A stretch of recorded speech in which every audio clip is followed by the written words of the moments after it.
হ্যাঁ, primary TET pass ২০২২-২৩ সমালোচকরা অবিবাহিত ছেলেদের এটা বলে থামিয়ে দেওয়ার চেষ্টা করছে। কি বলে? যে যেভাবে চাকরি বাতিল হচ্ছে, তোমরা চাকরি পেয়ে গেলেও তোমাদের বিয়ে হবে তো? মানে চাকরি পেয়ে গেলে বিয়ে হবে তো? আগে বলা হতো, বাহ! চাকরি পেয়ে গেলে খুব ভালো ব্যাপার, এটা একটা সুবিধা। কিন্তু এখন বলা হচ্ছে চাকরি যদি পেয়ে যাস, বিয়ে হবে তো? কোনো মেয়ে বিয়ে করবে তো? কোনো মেয়ের বাবা বিয়ে দিবে তো? এই কথাটা বলে পিছিয়ে দেওয়ার চেষ্টা হচ্ছে। দেখুন, আমি এই কথাটা যখন বলছি জানি অনেককে এটা হাস্যকর লাগবে। এবং সর্বপ্রথম এ ভাববেন যে এর মনে হয় কোনো কাজ নেই বা কোনো টপিক পায়নি তো তাই এটা নিয়ে কথা বলছে। বা এরকম মনে হতে পারে, এটা কি টপিক? মানে আর কিছু মানে এটি টপিক হলো কোনো? এই নিয়ে কোনো কথা বলা উচিত? কখনো উচিত নয়। এটা কি কথা বলছে যাই তাই? এরকম অনেক কিছুই মনে হবে অনেকের, আর হাস্যকর মনে হবে। কিন্তু এটা সত্যি একটা গুরুত্বপূর্ণ বিষয়। আমি কি বলছি ভালো করে শুনুন। এটা কিন্তু প্রধানত যারা প্রাইমারি টেট পাস, অনেকের বয়স ২২ রয়েছে, ২৩, ২৪, ২৫, ২৬, ২৭, মোটামুটি ৩০ এর মধ্যে অনেক অবিবাহিত ছেলেরা রয়েছেন যারা টেট পাস করে আছেন। ৩০ এর উপরেও থাকতে পারেন। তাদেরকে কিন্তু এটা একদম সমালোচকরা, বিশেষ করে ২৬,০০০ যে চাকরি বাতিল মামলাটা হলো, মানে চাকরি বাতিল হয়ে গেল, সেটার পর থেকে এটা বলে থামানোর চেষ্টা করা হবে। আমি এটাই বলার জন্য করছি, সাবধান! কেউ ওনাদের ফাঁদে পা দিবেন না। ওনাদের ফাঁদে পা দিয়ে আপনি আবার প্রস্তুতি থামিয়ে দেবেন না, প্রাইমারি চাকরি থেকে বেরিয়ে পড়বেন না। অন্য কিছু একদম পার্মানেন্টলি করতে যাবেন না। অন্য কিছু অবশ্যই যাবেন, কিন্তু এমন নয় যে অনেকে এরকম করতে শুরু করে দিয়েছে যে সত্যি তো যে কথাটা বলছে সমালোচকরা, সত্যি যদি এরকম হয়, চাকরি পেয়ে যাওয়ার পরে যদি এরকম অবস্থা হয়, কোনো মেয়ে যদি না বিবাহ করে বা কোনো মেয়ের পরিবার যদি না দেয়, এরকম একটা ব্যাপার যারা ভাবছেন এবং প্রস্তুতি থেকে বেঁচে যাচ্ছেন, দেখুন এইটা নিয়ে বিস্তারিত কিছু কথা বলবো। তাই ভিডিওটা যারা দেখবেন সবার প্রথমে বলি, শেষ পর্যন্ত দেখবেন, ঠিক আছে? নাহলে আমি কি বললাম বুঝতে পারবেন না। তাই দেখলে শেষ পর্যন্ত দেখবেন, না হলে দেখার দরকার নেই। ঠিক আছে? আর যারা প্রাইমারি পাস ২০২২-২৩ ব্যতীত অন্য কেউ রয়েছেন, ওনাদের কাছে এটা হাস্যকর লাগবে, গুরুত্বহীন মনে হবে এবং বেকার ভিডিও মনে হবে একটা। আর কারণ এই কথাগুলো নিয়ে কেউ কিছু বলে না। ইউটিউবেও না বা আশেপাশে কোথাও এই সমস্ত বিষয় নিয়ে বলতে লজ্জা পায়, দ্বিধাবোধ করে। কিন্তু এখানের মধ্যে খারাপ কী আছে আমি যদি বলি, বা এটা কি আমি কিছু মানে ভুল কথা বলছি বা অস্বাভাবিক কিছু? অস্বাভাবিক কিছুই নয়। আসলে এই কথাগুলো নিয়ে, এই বিষয়টা নিয়ে অনেকে কথা বলে না, দ্বিধাবোধ করে, লোকে কী বলবে? আমিও যখন ভাবছিলাম ভিডিও করব, সত্যিই তো যারা দেখবে ভিডিওটা কী ভাববে আমি এটা নিয়ে কথা বলছি। কিন্তু এটা সত্যি একটা গুরুত্বপূর্ণ বিষয়, যারা এই জিনিসটা ফেস করে, আমার মতো, অবশ্যই আমার মতো যারা অবিবাহিত রয়েছেন, কারো ২৫ বছর, কারো ২৬, কারো ২৮, কারো ৩০, কারো ২২, কারো ২৩, ৩০ এর উপরেও থাকতে পারেন কেউ, কেউ। সেই সংখ্যাটা তো কম। আর যাদের বিবাহ হয়ে গেছে তাদের তো এটা কোনো সমস্যা নয়। কিন্তু যারা অবিবাহিত রয়েছেন এই সমস্যাটা কিন্তু ফেস করতে হবে। বিশেষ করে ২৬,০০০ চাকরি বাতিল হয়ে যাওয়ার পর। কি বলা হবে? ২৬,০০০ চাকরি বাতিল হয়ে গেল। হাই স্কুলের চাকরি 9, 10, 11, 12, তোরা এখনও এইটা করছিস তো? কর, ঠিক আছে, চাকরি হয়তো পেয়ে যাবি। হ্যাঁ, চাকরি পেয়ে যাবি, কেন পাবি না? এবার এরকম ভয় দেখানো হবে, চাকরি তো পেয়ে যাবি, কিন্তু এখনকারের পরিস্থিতিটা আলাদা। তখনকারের সময়টা ছিল যে চাকরি পেয়ে গেলে একটা আলাদা সম্মান, কিন্তু এখন চাকরি পেয়ে গেলে একটা অন্যরকম, তোকে অন্য চোখে দেখা হবে। প্রথমে তো বলি, দেখুন, আমি এখানে শুধুমাত্র বলছি, আবার বলছি, যারা প্রাইমারি টেট পাস ২০২২-২৩ রয়েছেন ওনাদের কথায়, সমালোচকদের কথায় কান দিয়ে আপনি প্রস্তুতি থেকে বা প্রাইমারি এই লাইন থেকে একদম বেরিয়ে যাবেন না। ঠিক আছে? যারা এরকম চিন্তাভাবনা করছেন, অনেকেই করছেন হয়তো। অনেকের মনে এরকম প্রশ্ন আসতে পারে, সত্যি তো কবে হবে? সত্যি আসবে তো ৪ মাস পরে, জুলাই মাসে, আগস্টে, বা আসার পরেও ২৬-এ নিয়োগ হবে তো? বা ২৭ হবে তো? এই ভেবে কী করছেন, এই লাইনটা মানে প্রাইমারি টেটের লাইনটা ছেড়ে দিয়েই চলে যাচ্ছেন। অন্য কিছু পার্মানেন্টলি করতে চলে যাচ্ছেন। সেইটা পার্মানেন্টলি করতে যাবেন না। হ্যাঁ, অন্য কিছু অবশ্যই করতে যাবেন, কিন্তু এটার প্রতিও প্রস্তুতিটা রাখবেন। এবং শুধুমাত্র যে ওরা বলছে বলে, এরকম ভয় দেখাচ্ছে বলে সমালোচকরা, এই যে এই কথাটা বলি, ঠিক আছে? আপনার প্রস্তুতি থেকে কখনোই পিছিয়ে আসবেন না। সেটা আমরাও বলছি, মানে প্রত্যেকেই আমরা কখনোই পিছিয়ে আসবো না। সেক্ষেত্রে আমাদেরই সেটা ক্ষতি হবে। ৫-১০ বছর পরে আমরাই হতাশ হবো। যখন আমাদের কাছে আর সুযোগ থাকবে না ১০ বছর, ১৫ বছর পরে, যে সত্যি তো ওদের কথা শুনে আমরা পেঁচিয়ে চলে এসেছিলাম, অন্য কিছু করতে চলে গেছিলাম। আর এই লাইনটা ছেড়ে দিয়েছিলাম। প্রাইমারি শিক্ষকতার প্রস্তুতিটাই ছেড়ে দিয়েছিলাম। এবং এটা অনেক বড় ভুল করেছিলাম। তখন নিজেরা কিন্তু হতাশ হবেন, নিরাশ হবেন। আপনি ডিএলএড করেছেন ২-৩ বছর ধরে, আপনি টেট পাস করেছেন।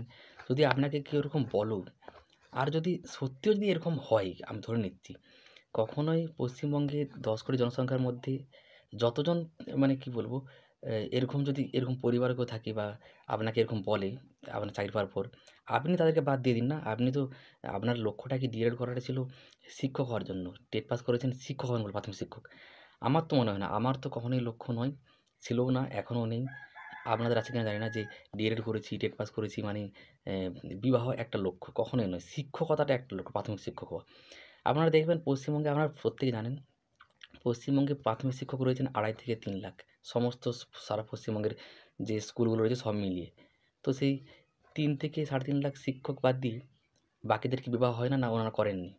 তো সেই দিক দিয়ে দেখতে গেলে সেটা বিবাহ যারা করেন আপনি টাকা রোজগার করে যখন কিছু করতে পারেন। শুধুমাত্র যারা লোকে এই কথাটা বলে আপনাকে থামানোর চেষ্টা করছে, এই অজুহাতটা দিয়ে, এই ভয়টা দেখিয়ে। সমালোচকরা তো ডিএলএড করেনি, টেট পাস করেনি। সমালোচকদের তো সেই রাজনীতিবিদদের মতো কোনো কিছু একটা বিষয় পেয়ে গেল, বাস সেটা নিয়ে সমালোচনা করতে শুরু করে দিল। আপনাকে পিছিয়ে আনার চেষ্টা করবে। কারণ আপনাকে যদি পিছিয়ে আনতে পারে, তাহলে ওনারা একদিক দিয়ে সফল হয়ে যাবে। আপনাকে এখন তো বারবারই বলে, "কোনো লাভ নেই, প্রাইমারি চাকরি হবে না, করেও লাভ নেই, যদি বাতিল হয়ে যায় ভবিষ্যতে, বেকার।" নানা রকম তো বলেই। তার সাথে আবার এটা নতুন যুক্ত হয়ে গেছে। ওই যে বললাম, বিশেষ করে যারা অবিবাহিত রয়েছেন তাদেরকে এই কথাটা বলে এমনভাবে মানে বুঝিয়ে, বুঝিয়ে বলবে, "দেখ সত্যি তো আগের পরিস্থিতিটা আলাদা, এখন একটা আলাদা বুঝতে পারছিস তো? হাই স্কুলের চাকরি বাতিল হয়ে যাচ্ছে 9, 10, 11, 12।"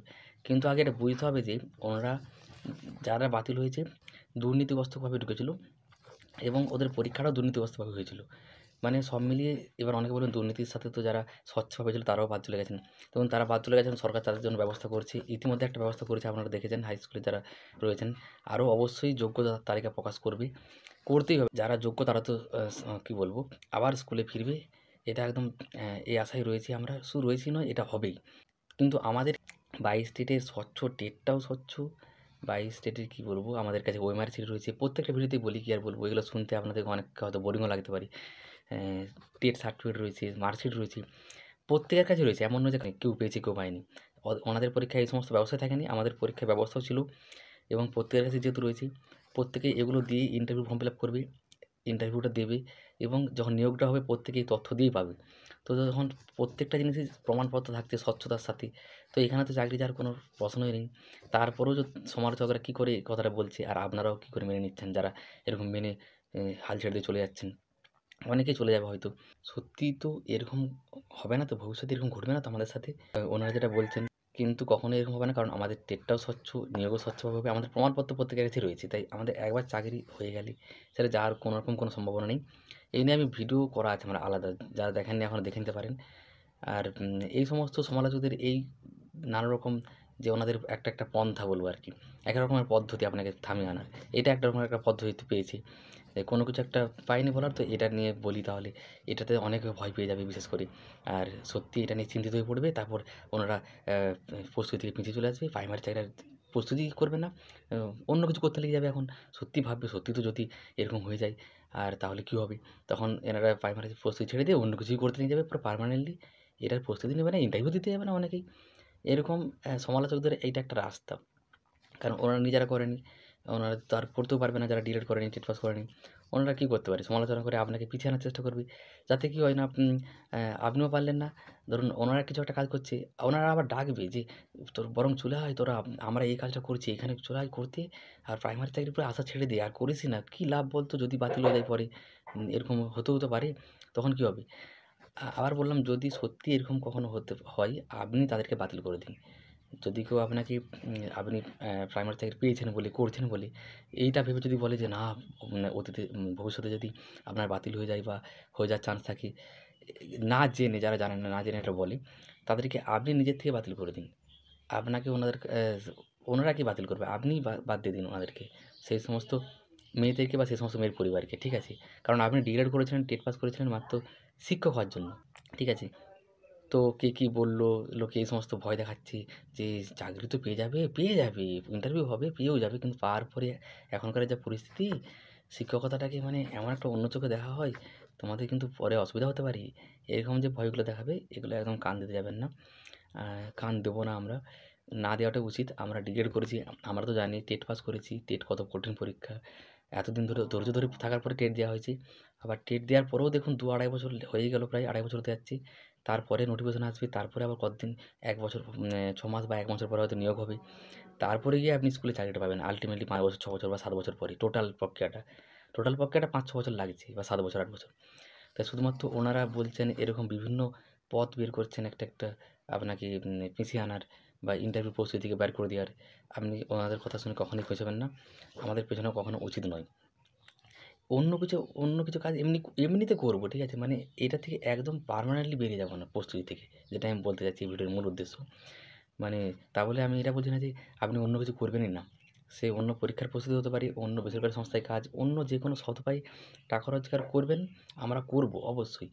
কিন্তু ওনাদের কথা শুনে এই কথাটা শুনে বিশেষ করে উম এই কথাটা শুনে যে হ্যাঁ, তুমি চাকরি তো পেয়ে যাবে, কিন্তু চাকরি পাওয়ার পর মানে এরকম অবস্থাটা হতে পারে যে কী বলবো, কোনো মেয়েই তোমাকে বিয়ে করবে না বা কোনো মেয়ের পরিবার বিয়ে দিবে না। এই সমস্ত যে কথাগুলো বলে আপনাকে আটকানোর চেষ্টা করবে। মানে একটা আলাদা, আলাদা পদ্ধতি ওনাদের। এগুলো শুনে কখনো কেউ পিছাবেন না। আর এগুলো শুনতেও যাবেন না। ঠিক আছে? হ্যাঁ, অনেকে শুনবেন না জানি, কিন্তু যারা এরকম ভেবে রয়েছেন সত্যি তো যদি এরকম হয়, হাই স্কুলের ক্ষেত্রে তো হলো। ঠিক আছে? তো আমাদের ক্ষেত্রে কখনোই হবে না। আমাদের স্বচ্ছ নিয়োগ হবে। প্রায় প্রত্যেকটা ভিডিওতেই বলি, কী আর বলব। আপনারা প্রত্যেকেই জানেন। কিন্তু একদম অন্য কিছু করলেও, অন্য প্রস্তুতি নিলেও, অন্যভাবে টাকা রোজগার করলেও এই মুহূর্তে এইটার প্রতি অবশ্যই আপনার যতদিন সুযোগ থাকবে, আপনার সে বয়স 25 হোক, 30 হোক, 32 হোক, যতই হোক, এটার প্রতি হাল কখনো ছাড়বেন না। অবশ্যই এর মানে যতদিন না আপনি নিয়োগ পাচ্ছেন ততদিন এটার প্রস্তুতি নিয়ে যাবেন। এই কথাগুলো শুনে হাস্যকর লাগবে আমি জানি। যাদেরকে হাস্যকর মনে হচ্ছে হাসুন। কারণ এগুলো একটা নতুন জিনিস। যখন কেউ কোনো নতুন কিছু কথা বলতে যায়, নতুন বিষয়, হ্যাঁ, এই বিষয়ে তো কেউ কথা বলে না, না ইউটিউবে। কারণ বা আশেপাশেও কথা বলে না। কারণ এগুলো নিয়ে বলতে দ্বিধাবোধ করে যে বলবো যদি লোকে কিছু বলে, এ কী বলবে, ও কী বলবে, এই নিয়ে আবার কথা বলবো, এরকম কথা বলবো? আর আমি এখানে আমার নিজস্ব কিছু মতামত দিলাম। আপনাদের যদি কিছু মতামত থাকে আপনারা অবশ্যই দিতে পারেন। বা আমি যদি কিছু ভুলও বললাম কিনা সেটা বলতে পারেন। ঠিক আছে? তো এই হচ্ছে ব্যাপার। সমালোচকরা এরকমই নানা রকম বিভিন্ন ধরনের পন্থা ব্যবহার করবে। আপনাকে একেকটা অজুহাত বা একেকটা নানা রকম এরকম বিষয় বের করে আনবে আপনাদেরকে আটকে দেওয়ার। ঠিক আছে? যাতে আপনি প্রস্তুতিটা না নেন, আপনি চাকরিটা না পান। এটাই ওনাদের উদ্দেশ্য। আর কোনো উদ্দেশ্য নেই। তাই ওনাদের এই সমস্ত কথায়, এই সমস্ত ফাঁদে পা দিবেন না। শেষে কিন্তু আপনারই সমস্যা হবে। আর এই কথাগুলো শুনতে একটু অন্যরকম লাগবে, কারণ এই সমস্ত বিষয় নিয়ে কেউ কথা বলে না, দ্বিধাবোধ করি। লজ্জা পাই, ভয় পাই যে বললে কী বলবে, লোকে কী বলবে? আমিও ভাবছিলাম, তারপর ভাবলাম না, লোকে অনেক সমালোচনা করেছে, অনেক সমালোচনা সহ্য করেছি। এটা অনেক মানুষেরই সত্যিই সমস্যা হতে পারে। অনেক ছেলের, বিশেষ করে অবিবাহিত ছেলেদেরকে এটা বলা হবে। ঠিক আছে? আমাকেও বলা হয়, আপনাদেরও অনেককেই বলা হবে যারা অবিবাহিত রয়েছেন। সে আপনার বয়স 22 হোক, 25 হোক, 30 হোক, যতই হোক, যাদের এখনও বিবাহ হয়নি, টেট পাস করে আছেন। তবে আমি এটুকু বলব, অন্য কিছু কাজ, অন্য পরীক্ষার প্রস্তুতি, অন্যভাবে টাকা রোজগার অবশ্যই করবেন। টাকা প্রত্যেকটা ক্ষেত্রে প্রয়োজন, জন্ম থেকে মৃত্যু পর্যন্ত। কিন্তু এইটার প্রতি হাল কখনোই ছেড়ে দেবেন না ওনাদের কথা শুনে। এই সমস্ত যে 26,000 বাতিল হয়ে গেল বলে, লোকে বলছে বলে, সমালোচকরা বলছে বলে, ভয় দেখাচ্ছে বলে, সত্যিই তো যদি কেউ না বিবাহ করে, আপনি তাকে বাদ দিয়ে দিন। ঠিক আছে? যদি এরকম কেউ, আপনি টিচার হয়েছেন বলেই, প্রাথমিক শিক্ষক, আপনাকে কেউ পাত্তা দিচ্ছে না, আপনি তাকে বাদ দিয়ে দিন আগের থেকে। আপনি নিজে বারণ করে দিন। ওই সমস্ত পরিবারে আপনার যাওয়ার দরকার নেই। ওনারা আপনার টেটের গুরুত্ব, টিচার আপনি হয়েছেন, প্রাথমিক শিক্ষকতা হবেন বা হয়েছেন, সেটার গুরুত্ব বোঝে না। আপনার সেখানে যাওয়ার উচিত নয় আমি বলব। যারা আপনি টেট পাস করেছেন, ডিএলএড করেছেন, এটার গুরুত্ব বোঝে না। টেট পাসের গুরুত্ব, টেট পাস করেছেন বলে, তাহলে সেখানকে আপনারই যাওয়া উচিত নয়। ঠিক আছে? আপনি যাবেন না সেই সমস্ত পরিবারে। কারণ আপনি গেলে আপনি সমস্যায় পড়বেন ভবিষ্যতে। যারা শুধুমাত্র টেটের গুরুত্ব বোঝে না, এখনকার স্বচ্ছ নিয়োগের গুরুত্ব, যে 14 সালের সাথে গুলিয়ে দেয়। 14 সালে টেটে হয়েছিল, যেটা মামলা চলছে এখনও 32,000 প্রাইমারি একটা বাতিল মামলা চলছে না? সেটার সাথে এটাই গুলিয়ে দেয়। ওনাদের দুর্নীতি হয়েছিল বলে হয়েছে, কিন্তু আমাদের তো দুর্নীতি হয়নি। আর নিয়োগটাও স্বচ্ছভাবে হবে। তাই আমাদের সাথে ওনাদেরকে গুলিয়ে দিয়ে যারা যে এরকম বলার চেষ্টা করে, সেই সমস্ত সমালোচকদের কথাও শুনবেন না। আর যে সমস্ত পরিবার যদি কেউ আপনাকে বলতে চায় বা গুরুত্ব না দেয়, আপনি টেট পাস করেছেন, ডিএলএড করেছেন বলে শিক্ষক হবেন, প্রাথমিক শিক্ষক, আপনাকে ব্যঙ্গ করে, হাসে, কটূক্তি করে, সম্মান করে না ঠিকঠাক, আপনি সেখানে যাবেন না। আপনার যাওয়ার প্রয়োজন নেই। আপনি শিক্ষক হন বলে ডিএলএড করেছেন। আপনার লক্ষ্য তো বিবাহ করা থাকেনি। ঠিক আছে? প্রাথমিক শিক্ষক না হয়েও অন্য অনেক কিছু টাকা রোজগার করে অন্য উপায়ে প্রত্যেকটা মানুষই বিবাহ করেন। করেন না কি? অন্য যারা প্রাথমিক শিক্ষকতা করেন না বা অন্য কিছু করেন না, অন্যভাবে টাকা রোজগার করেন না। তাই সেটা অতটা বড় লক্ষ্য নয় আপনার। ওটা প্রত্যেকেরই হবে। ঠিক আছে? হয়ে যাবে। ওটা নিয়ে বেশি টেনশন করতে যাবেন না। আপনি ভালো করে প্রস্তুতি নিন। ডিএলএড করেছেন, টেট পাস করেছেন, এটার গুরুত্ব আপনি বুঝেন। যারা বুঝেন না তাদেরকে আপনিও পাত্তা দিবেন না। তাদেরকে আপনি নিজেই বাদ দিয়ে দিন। ওনারা কি বাদ দিবেন। ঠিক আছে? তো এই হচ্ছে ব্যাপার। আর কেউ ভুলভাল কমেন্ট করবেন না, শেষে বলি। কারণ আমি ইউটিউবে রিপোর্ট করে ডিলিট করে দেবো। কারো যদি কোনো মন্তব্য থাকে, কোনো উপদেশ থাকে ভালো কিছু, বা আমি কি ভুল বললাম কিনা সেটা বলতে পারেন অবশ্যই। আর যারা অবিবাহিত রয়েছেন, কখনোই এই সমস্ত ফাঁদে পা দিবেন না। এই সমস্ত লোকেদের, সমালোচকদের কথাই, পাড়া প্রতিবেশী, আত্মীয়স্বজন, বন্ধু-বান্ধব প্রত্যেকেই বলার চেষ্টা করবে অনেকেই, যে সত্যি তো দেখ, চাকরি তো পেয়ে যাবি, কিন্তু চাকরি পাওয়ার পর যদি এরকম হয় তখন কী হবে? এরকম কিছুই হবে না। যদিও হয় বললাম, আপনি ওনাদেরকে বাদ দিয়ে দিবেন। ওই সমস্ত মেয়েদের আপনি নিজে রিজেক্ট করে দিন, আপনি বাদ দিয়ে দিন। পশ্চিমবঙ্গে মানে কী বলবো, আরও অনেক এরকম বুদ্ধিমতী বা যারা এই সমস্ত ব্যাপারগুলো জানে, ডিএলএড টেটের গুরুত্ব বুঝে, এরকম অনেক মেয়ে রয়েছে, থাকবে অবশ্যই, পরিবারও থাকবে। তাদেরকে গুরুত্ব দিন। এই হচ্ছে ব্যাপার।